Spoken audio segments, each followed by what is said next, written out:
I didn't bring my box today. That's terrible. Well, good morning, everybody. Hope you all had a good weekend. Let me be clear and start off with saying that Democrats didn't just cause inflation. They lit the match, they watched it burn, and then they poured gasoline on the flames. They buried families under regulations, spent trillions on pet projects, and railed against American paychecks to appease who? Their radical base. And Americans will never forget who did that, because we will continue to remind them. During 4 long years of Biden inflation, hardworking families actually did the right thing. They tightened their belts, they canceled vacations, they put groceries back on the conveyor belt, and they drained their savings just to keep the lights on. Because Bidenomics sent energy costs skyrocketing.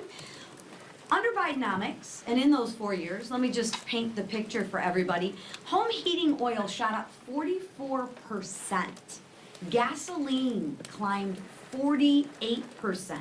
Electricity costs went through the roof, rising 29%.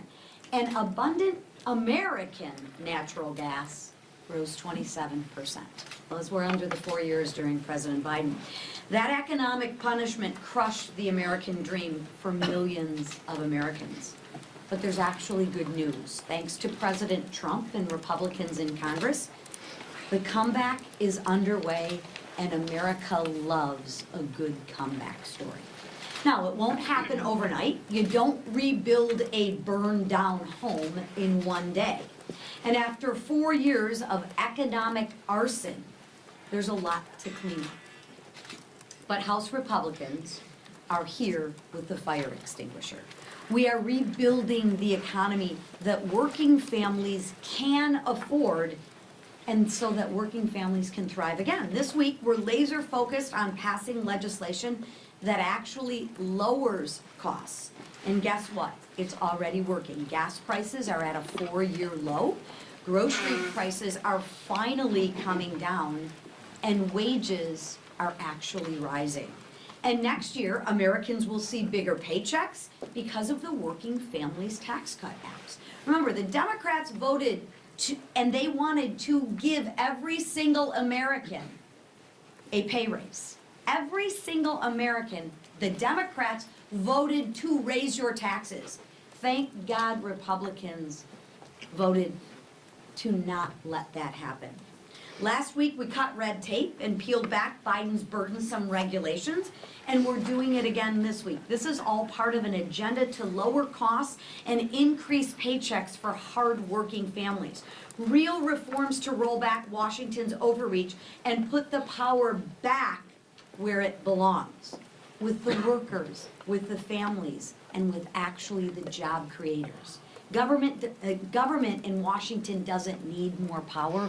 We actually believe that the power lies with the people, unlike the Democrats who want to tell you what to do, when to do it, how to do it. The Democrats believe they are a better steward of your money than you are. We don't believe that. That's why we're putting the power back in your hands. And what are Democrats doing? Again, you think they're gonna vote to lower costs? I don't think so. I think the Democrats will vote against giving you bigger paychecks. I think the Democrats will vote against relief for American families. They're fanning the flames of the crisis that they ignited, right? So we will continue our work without them. And watch how they vote, right? We will continue our work without them, because asking Democrats to fix inflation is like asking an arsonist to join the fire department. This week, we'll vote to lower electricity prices, secure supply chains, and modernize permitting to make energy more affordable again. Because House Republicans are cleaning up Bidenomics, ending Biden inflation, and restoring an America that is strong and respected again. We are restoring an America that is affordable and prosperous again for every single hardworking family.